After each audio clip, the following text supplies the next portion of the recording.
요한복음은 다른 복음서하고 좀 다르죠. 마태, 마가, 누가복음은 비슷합니다. 굉장히 비슷합니다. 그러나 요한복음은 많이 다릅니다. 여러 가지로 다릅니다. 그런데 특별히 이 마지막 장, 21장은 요한복음에만 나오는 이야기입니다. 부활하신 예수님께서 제자들을 만나시면서 나눈 이야기를 오늘 한번 우리 같이 생각해 보기 원합니다. 예수님이 부활하신 다음에 제자들을 예루살렘에서 2번 만나시죠. 그래서 그 제자들을 대부분 다 만나셨습니다. 그런데 만나시고 나서 사라지십니다. 갈릴리로 가라. 너희들은 갈릴리로 가라. 그러면 내가 그곳에서 만나겠다고 하는 말씀만 남겨놓고 사라져 버리셨어요.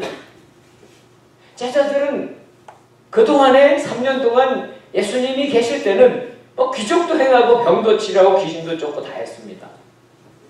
그런데 지금 예수님은 안 계십니다. 부활하셨지만 곁에 계시지 않습니다. 아무것도 할 수 있는 게 없어요.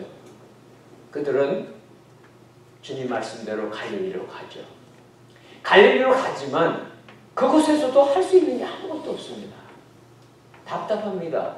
노려한 시간이 지나가고 있을 때에 그 제자들 중에 가장 으뜸인 베드로, 그는 특별히 성품이 어땠습니까? 그는 나서지 않으면 안 되는 사람이었잖아요. 가만히 있을 수 없는 성품입니다. 그가 말합니다. 나는 고기 잡으러 가겠다고. 원래 그들의 주업이 어부였잖아요. 그러자 다른 제자들도 그럼 나도 가겠다고 따라 나섭니다. 그들이 다 갈릴리 바다에 고기 잡는 일에 익숙했던 사람들이 대부분이니까 같이 갔어요. 그런데 밤새 고기를 잡았는데 새벽이 되었는데 한 마리도 잡지 못했습니다. 얼마나 피곤했겠고 얼마나 잠이 오고 얼마나 마음이 낙심되겠습니까? 정말 할 수 있는 게 아무것도 없는 거예요. 이제 할 수 있는 게 아무것도 없어진 제자들. 아마 그때 생각이 들었다면 이제 좀 잠이나 좀 자고 쉬었으면 좋겠다, 그런 생각이 들었을 거예요. 그때 호숫가에 서 계셨던 어떤 분의 음성이 들립니다. 그분이 이렇게 묻습니다. 얘들아, 물고기를 좀 잡았느냐? 호숫가에서 배는 꽤 떨어져 있죠. 누군지 잘 모르죠. 근데 이렇게 묻는 거예요. 그분이 제자들의 상황을 모르기 때문에 물었을까요? 그것은 아니죠. 제자들의 현실 상황이 아무것도 할 수 없다는 것, 무능하다는 것, 실패했다는 것, 그것을 스스로 말하고 돌아보게 하신 질문이세요. 그래서 제자들이 대답하죠. 슬프지만 대답합니다. 잡은 게 한 마리도 없습니다. 자신들의 실패를 인정하는 이야기죠. 주님은 우리에게도 비슷하게 물으세요. 너희 성공했느냐? 너희 성공했느냐? 살고 있는 것에 만족하느냐? 주님은 오늘도 그렇게 물으십니다. 그 물으심은 우리 자신의 궁핍함과 실패할 것을 인정하라고 하시는 음성이에요. 호숫가에 서 계신 그분이 다시 지시하십니다. 이번에는 지시하시는 거예요. 명령하시는데 이렇게 명령하세요. 그물을 배 오른편에 던져라. 왜 오른편입니까? 사람들은 다 묻습니다. 아니 왜 오른편입니까? 설명 없습니다. 예수님이 그렇게 말씀하셨기 때문에 오른편인 것 뿐이에요.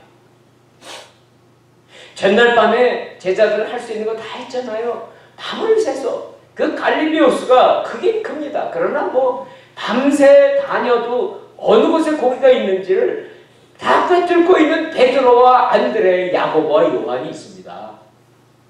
갈릴리 바다에 어디 가면 고기 잡는지 다 아는 그 사람들이 밤을 새서 다 했는데 결과는 무엇입니까? 아무것도 없습니다. 자신들이 가지고 있었던 경험, 자기들의 모든 기술, 자기들이 알고 있었던 것 다 총동원해도 아무것도 얻은 게 없습니다. 때로 우리들이 살아가는 우리 인생도 우리가 가지고 있는 기술, 내가 가지고 있는 지식, 내가 가지고 있는 어떤 경험, 또 내가 세운 계획으로 열심히 합니다. 그런데 때로는 고기 한 마리 건지지 못한 그런 때가 우리들의 인생이라고 해요. 예수님이 명령하셨죠. 오른편에 그물을 던지라. 그 말씀이 들리고 그 말씀에 순종할 때에 예수님 우리에게 말할 수 없는 일을, 그러한 일을 직접 경험하게 해주시는 분이 예수님인 것을 믿으시기 바랍니다. 사람들은요, 다 자기 자신이 해가고 싶어 해요. 우리 자신이 가지고 있는 우리의 힘과 우리들의 무엇인가를 가지고서 다 하고 싶어 합니다.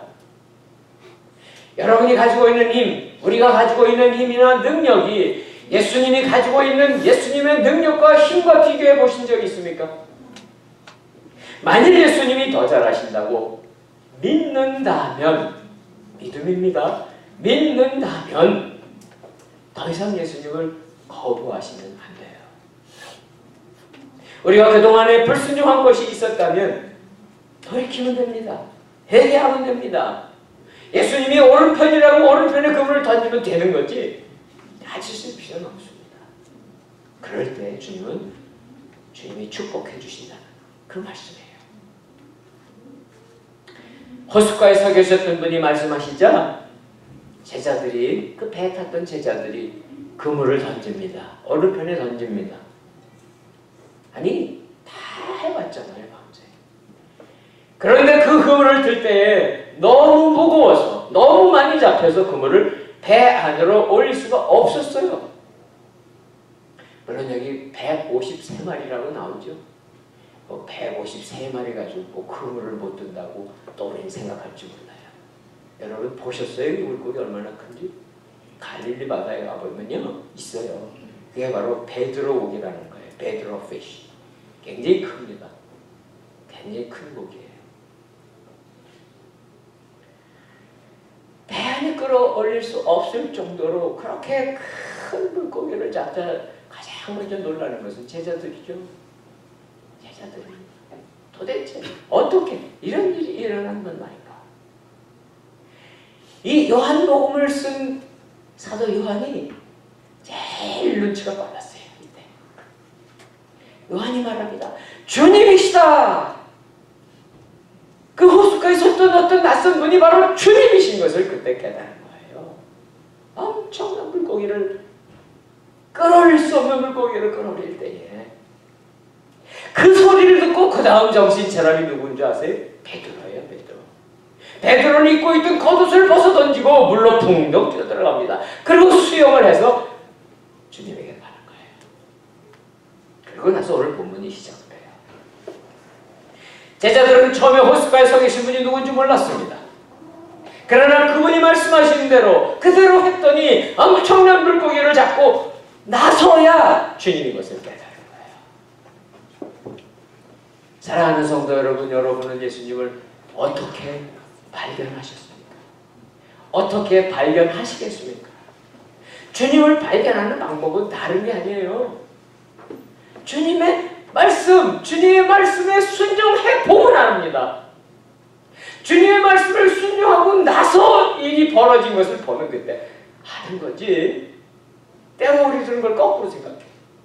너 나에게 무슨 엄청난 일이 일어나면 주님이시지. 그렇게 절대 되지 않습니다. 바로 주님과 우리 사이를 막고 있는 것이 있기 때문에 그래요.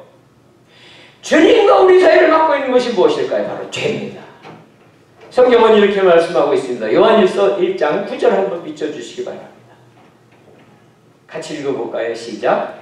만일 우리가 우리의 죄를 자백하면 하나님은 신실하고 의로우신 분이시므로 우리 죄를 용서하시고 모든 불의에서 우리를 깨끗하게 해주실 것입니다. 주님은 약속하십니다. 주님의 약속은 분명하고 우리는 그 약속 붙잡고 가면 됩니다. 주님 말씀하십니다. 우리가 허물을 자백하시면 우리의 죄를 자백하시면 하나님은 반드시 우리에게 오세요. 응답하세요. 우리를 정결하게 해주시고 새롭게 해주시겠다고 하시는 것이 바로 주님의 약속이에요. 9절 보십시오. 9절 본문 9절 보십시오. 제일 먼저 달려온 게 헤엄쳐서 온 것이 누굽니까? 베드로입니다. 베드로가 지금 무엇을 보고 있을까요? 한번 같이 읽을까요? 시작. 제자들이 육지에 도착해서 보니 숯불을 피워 놓았는데 숯불 위에는 생선이 놓여 있었고 빵도 있었습니다. 베드로가 제일 먼저 본 것은 숯불입니다. 그리고 생선과 빵입니다. 숯불은 베드로가 생각나는 사건입니다. 바로 예수님이 재판을 받으시던 그 밤에 대제사장 집들까지는 어떻게 들어갔습니다. 그러나 그곳에서 만난 소녀의 그 질문에 한물이라고 하는 이야기에 배반하는 베드로 부인합니다. 그때 배반하면서 쬐었던 숯불, 그 불 숯불이에요. 그 다음에 숯불 위에 놓여있는 빵은 무엇일까요? 그 빵은 예수님과 마지막 만찬을 나눴을 때에 주님이 내 몸이라고 하고 찢어주셨던 바로 그 빵이 생각나는 빵입니다. 다른 제자들도 다 도착했습니다. 베드로를 포함해서 제자들이 놀랍습니다. 두렵습니다. 그러나 아무 말도 할 수가 없습니다. 밤새 고기를 잡았던 호수를 뒤지고 다니고 온 밤을 지새웠던 이 제자들이 얼마나 피곤한지 얼마나 배고픈지 주님은 알고 계셨어요. 그래서 제자들이 해안으로 도착하기 한참 전서부터 다 준비하셨어요. 그들을 먹이려고 불도 피우셨고 빵도 준비하시고 음식 다 준비해 놓으셨습니다. 사랑하는 성도 여러분, 예수님은 우리들의 여러분 한 분 한 분의 필요를 아세요. 여러분의 힘들고 고난도 아세요. 여러분의 모든 형편을 다 알고 계세요. 그분이 주님이신 거예요. 부활하신 주님, 사실 부활하신 주님은 예전에 육신으로 계셨을 때하고는 다르셔도 되잖아요. 그런데 13절 한번 보세요. 13절 같이 읽습니다. 시작. 예수께서 오셔서 빵을 가져다가 제자들에게 나눠주셨고 이와 같이 생선도 주셨습니다. 육신으로 계셨을 때 예수님은 제자들에게 빵을 나눠주셨습니다. 오병이의 사건도 하셨지만 마지막 만찬도 그렇게 친히 섬겨주셨습니다. 그러나 지금은 부활하셨잖아요. 이제 그렇게 좀 안 하셔도 되는데 그래도 끝까지 섬겨주시는 분이 예수님이세요. 제자들에게 말합니다. 와서 아침을 먹어라. 주님이 직접 빵을 나누시고 생선도 나누시고 제자들은요 아무 말도 할 수 있는 게 없습니다. 그저 음식을 먹습니다. 그들의 마음이 어땠을까요? 한편 미안한 마음도 있었지만 됐다 이제 우리들이 수고하고 했은 또 그로 인해 우리의 배고픔과 우리들의 문제들이 이제 풀려가는구나. 다시 안심할 수 있는 겁니다. 오늘 본문 다 보진 않겠습니다. 그러나 분명하게 기록하고 있습니다. 14절에 보면은 예수님이 부활하고 세 번째 나타나신 바로 그 장면이 요한복음 21장에 기록되어 있는 거예요. 15절 우리 한번 15절 보겠습니다. 15절 조금 길긴 한데 한 번만 읽으니까요. 자, 같이 한번 읽을까요? 시작. 그들이 아침 식사를 마치자 예수께서 시몬 베드로에게 말씀하셨습니다. 요한의 아들 시몬아, 내가 이 사람들보다 나를 더 사랑하느냐? 베드로가 말했습니다. 예, 주여, 제가 주를 사랑하는 것을 주께서 아십니다. 예수께서 베드로에게 말씀하셨습니다. 내 어린 양떼를 먹여라. 식사가 다 끝나고 제자들이 다 있는 곳입니다. 다른 제자들도 다 같이 있는데 그 자리에서 베드로하고 예수님의 대화가 시작이 되었습니다. 예수님이 묻죠. 요한의 아들 시몬아, 내가 이 사람들보다 옆에 있는 이 제자들보다 나를 더 사랑하느냐? 마치 예수님이 처음 베드로를 만났을 때 불렀던 이름, 바로 요한의 아들 시몬아. 이 이름은 중간에 안 부르시는데 21장 요한복음에서 또 부르시는 거예요. 베드로의 마음에 그것도 걸려요. 원래 베드로의 이름은 시몬이에요. 베드로의 아버지의 이름은 요한이거든요. 마음에 걸리는 거예요. 그러면서 질문에는 더 마음이 더 아파요. 이 사람들보다 여기 있는 다른 제자들보다 나를 더 사랑하느냐? 주님이 잡히시던 밤에 베드로가 장담했었거든요. 그때 다른 제자들도 다 그렇게 얘기했어요. 주님, 저는 주님만 모르겠습니다. 또 다른 제자도 저는 주님만 모르 다 그랬거든요. 그랬을 때 베드로가 이렇게 말했어요. 모두 주를 버릴지라도 나는 결코 버리지 않겠습니다. 라고 26절 이렇게 말했던 사람이 베드로예요. 생각이 낫겠습니까? 안 낫겠습니까? 다른 사람들 다 도망가요. 다 버려는 안 버리겠다고 했는데. 그러나 예수님이 예언하셨잖아요. 예언하신 그대로 베드로는 그 대제사장 집들에서 예수님을 3번 부인합니다. 그리고 마지막엔 저주까지 합니다. 그리고 닭이 울고 예수님의 얼굴을 바라보게 되었고 통곡을 하게 됩니다. 아마 이 질문을 들었을 때 대답은 무슨 대답을 하겠습니까? 베드로는 어디 쥐구멍이라도 있으면 들어가고 싶은 심정이었을 거예요. 예수님의 질문의 의도가 무엇인지 아시겠습니까? 예수님이 이 사람들보다 나를 더 사랑하느냐 하는 이 질문의 의도가 무엇이냐고요.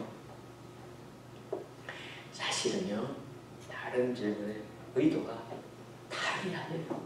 이 질문 3번씩 반복되는 이 질문의 뜻이 있어요.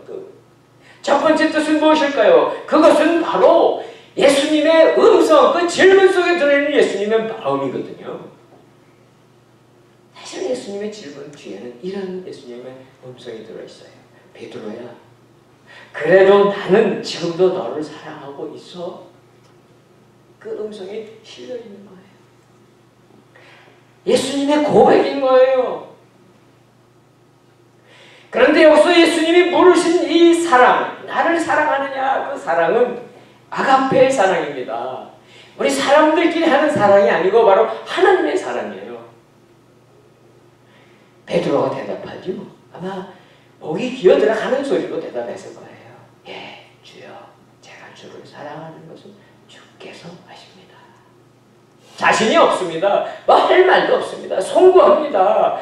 주님이 베풀어 주시는 아가페의 사랑을 받지만 베드로가 할 수 있는 사랑은 그 정도 사랑은 아닙니다. 그래서 대답하는데 예, 주여, 제가 주를 사랑하는 것을. 이 사랑은 필레오의 사랑입니다. 필레오의 사랑은 사람들 사이의 사랑입니다. 우정으로의 사랑입니다. 인간적인 사랑입니다. 무슨 내용일까요? 베드로의 대답은 이겁니다.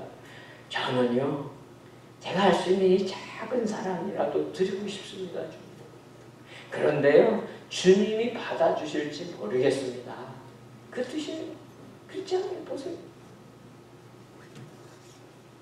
이 예수님이 내가 나를 사랑하느냐는 질문을 3번 반복됩니다. 3번. 왜 그러셨습니까? 두 번째 이유가 있죠. 두 번째 이유는 무엇일까요? 바로 베드로가 주님이 잡히시던 밤에 3번 부인했던 그 엄청난 배반. 만일 어떤 사람이라도 그럴 거예요. 내가 나의 스승을, 나의 주님을 3번씩 부인하고 저주했는데 다시 그분을 만날 수 있겠습니까? 만나기 어렵습니다. 차마 얼굴을 들고 그분에게 갈 수 없습니다. 주님을 마주할 면목이 없었던 것, 그 배신을 용서해 주시고 회복해 주시려고 하는 배려고 사랑인 거예요. 그게 두 번째 목적이었어요. 그리고 또 있습니다. 처음에 예수님이 물어볼 때는요, 어떻게 물어보셨는가 하면요, 내가 나를 사랑하느냐, 그때는 아가페의 사랑을 물어봅니다. 2번. 두 번을 물어봅니다. 아가페의 사랑. 똑같이 베드로는 필레오로 대답했습니다. 두 번. 그런데 예수님께서 세 번째 물으실 때는 똑같은 사랑인데 내용을 바꿉니다. 말을 바꿉니다. 예수님이 베드로에게 네가 나를 필레오의 사랑으로 사랑하느냐? 라고 묻습니다. 예수님이 뭐라고 물어보시는 걸까요? 무슨 그 정도의 사랑이라도 괜찮다. 그 정도의 사랑이라도 괜찮다. 그 정도의 사랑이라도 진실로 나를 사랑하면 된다. 라고 확인해 주시는 것이에요. 정말 베드로는 자신 없습니다. 자기도 믿을 수 없잖아요. 여러분, 우리 자신을 믿을 수 없을 때가 얼마나 많습니까? 베드로도 그렇게 된 거예요. 그렇게 큰 소리를 쳤던 베드로. 그래서 마지막 세 번째는요, 베드로도 정말 대답하기가 너무 힘든 거예요. 그래서 이렇게 대답합니다. 주여, 주께서는 모든 것을 아십니다. 모든 것을 아십니다. 제가 주를 사랑하는 것을 주께서 아십니다. 하면서 근심 어리게 그 마음으로 대답합니다. 얼마나 힘들었을까요? 베드로 어떻게 보면 주님 좀 심하신 거 아닌가 싶기도 하긴 해요. 그러나 고통스러웠지만 사실은 베드로를 더 고통스럽게 할 수 있는 방법이 주님에게 있었어요. 무엇인지 아세요? 주님은 이렇게 세 번씩 고통스럽게 질문 안 하시고도 더 베드로를 고통스럽게 할 수 있는 방법이 있다는 거예요. 그것은 그냥 내버려 두면 됩니다. 베드로를 내버려 두면 어떤 일이 벌어질까요? 이미 베드로는 제일 의두머리 노릇을 했던 사람이었지만 이미 동료들에게 다 찍혔어요. 큰 소리 치던 친구, 세 번씩이나 매발했던 친구, 이제 리더십 없습니다. 누가 얘기해도 베드로 얘기 누가 들어주겠습니까? 동료들도 들어줄 수 없는, 그냥 내버려 두면 결국은 그냥 집으로 돌아가서 물고기나 잡을 그런 사람으로 돌아갔을지 모릅니다. 그 인생이 어떻게 끝났을지 모릅니다. 참으로 비열한 사람이고 악한 사람으로 낙인 지켜버리게 그냥 놔두면 되는 겁니다. 그러나 주님은 그렇게 베드로를 버리지 않으셨다는 거예요. 오늘 부활하신 주님, 특별히 이 세 번째 나타나신 것을 통해서, 그것도 제자들이 있는 그 앞에서, 아니 1대1로 만나서 얘기한 거 아니에요. 제자들이 다 있는데 그 가운데 베드로를 세워놓고 얘기하신 거예요. 이 마지막 목적 때문에, 이 마지막 목적. 그것은 바로 죽은 거와 마찬가지인 베드로, 이제는 아무것도 볼 수 없는 형편없는 신분이 되고만 베드로를 다시 회복시켜 주시는 주님의 목적. 부활하신 주님은 그 일을 위해서 찾아오시는 거예요. 주님은 세 번 대답하는 베드로에게 말씀하시죠. 내 어린 양떼를 먹여라. 내 양떼를 쳐라. 예수님 회복하시는 거예요. 다시 사도로서 주님이 다시 확인해 주시고 다시 한번 제자 삼아 주신 것을 많은 사람들 앞에서, 물론 제자들이지만 제자들 앞에서 확증해 주시는 거예요. 이제 다른 사람도 뭐라 할 수가 없습니다. 사랑하시는 성도 여러분, 바로 이 사건 이후에 베드로는 그 모든 과거는 다 지나갔습니다. 그의 배신도 떠나갔습니다. 그의 허물도 떠나갔습니다. 그의 어두운 그림도 다 사라졌습니다. 우리들이 살아오면서 우리들이 가지고 있었던 실패한 마음, 너무나 힘든 마음, 어떻게 하면 좋습니까? 주님이 오셔서, 부활하신 주님이 오셔서 우리에게 말씀하시는 이런 역사가 일어나는 걸 오늘 말씀해 주고 계세요. 부활하신 예수님이 왜 제자들을 보고 갈릴리에 가 있어, 내가 거기 가서 만날게 하시는지, 이제 그 이유가 이제 드러난 거예요. 제 말씀 마무리할게요. 18절, 19절을 한번 같이 읽습니다. 18절, 19절 시작. 내가 진실로 진실로 내게 말한다. 내가 젊어서는 스스로 옷 입고 원하는 곳으로 다녔지만 늙어서는 남들이 내 팔을 벌리고 너를 묶고 내가 원하지 않는 곳으로 너를 끌고 갈 것이다. 예수께서 이렇게 말씀하신 것은 베드로가 어떤 죽음으로 하나님께 영광 돌릴 것인지를 알리기 위함이었습니다. 그러고 나서 예수께서 베드로에게 말씀하셨습니다. 나를 따르라. 예수님은 베드로를 회복시키시고 다시 사도로 만드셨고 그리고 예언하십니다. 예언. 베드로가 어떻게 될 것인가를 예언하십니다. 여기 예언은 그대로요.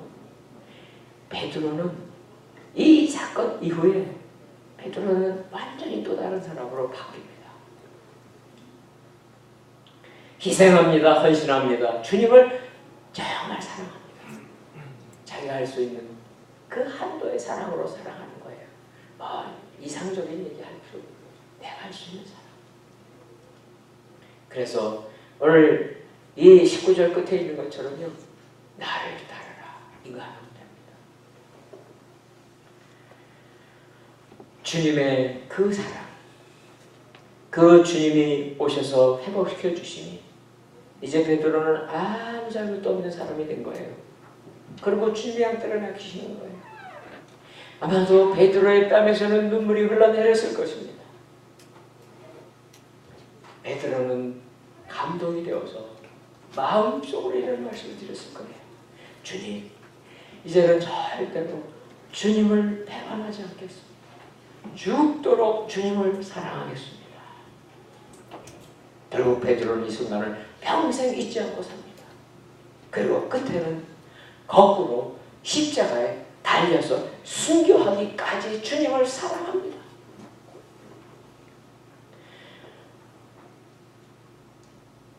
베드로의 약점이 무엇인지 주님은 다 아셨어요. 다 알고 계셨던 거예요. 배반할 것도 다 알고 계셨던 주님. 그렇기 때문에 예언도 하셨던 주님. 베드로의 장점도 있지만 약점도 있었거든요. 우리도 마찬가지예요. 우리 장점도 있고 약점도 있어요. 그러나 주님 베드로에게 말씀하셨잖아요. 이렇게 말씀하시는 거예요. 자, 이제 너를 용서한다. 그러나 너를 다시 지도자 자리에 쓸 수 없어. 너 이제 집으로 가. 라고 말씀하셨다고 한들 누구가 그 상황을 주님에게 따질 수 있습니까? 아무도 따질 수 없었어요. 그러나 주님 그렇게 말씀 안 하셨다고요? 주님 우리에게 그렇게 말씀 안 하세요? 주님이 이렇게 말씀하세요. 내가 나를 사랑하느냐. 세 번씩.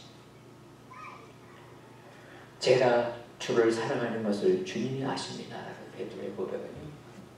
제가 주를 사랑합니다. 대답을 못하죠. 대답을 못하죠.